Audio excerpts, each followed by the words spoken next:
మనం ఈ చెట్టు చూడండి, మన ఫేజ్ 4లో ఉన్నాం. మనకు ఇక్కడ 2 స్టెమ్స్ వచ్చాయండి. 2 స్టెమ్స్, ఇక్కడ ఒకటి, ఇక్కడ ఒకటి. మనం స్టార్టింగ్లోని స్టెమ్ కట్ చేసాము మొన్న రీసెంట్గా. మెయిన్ స్టెమ్ ఉంది కదా, ఈ స్టెమ్ కట్ చేసాము. కట్ చేసినాక మనకు బ్రాంచెస్ వచ్చాయి.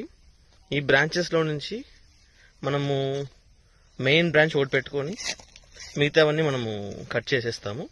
కట్ చేసి దీన్ని మనము డెవలప్ చేస్తే దీన్నే మనం సెకండ్ క్రాప్ అంటాం అనమాట.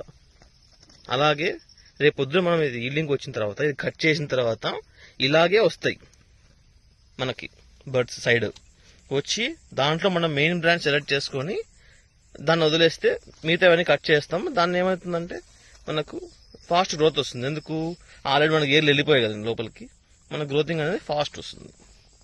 ఇలాగా మీకు ఎగ్జాంపుల్ చూపిస్తున్నాను. సెకండ్ హీలింగ్ అనేది రేపు పొద్దున మనం ఇది కట్ చేసిన తర్వాత, ఇది మెయిన్ స్టెమ్ కట్ చేసిన ఆఫ్టర్ 12 days తర్వాత ఇలాగే బర్డ్స్ వస్తాయి సైడ్ స్టెమ్కు. దాంట్లో మనం మెయిన్ బ్రాంచ్ తీసుకొని డెవలప్ చేస్తాం. డెవలప్ చేసి సెకండ్ క్రాప్ కింద చూపిస్తాం.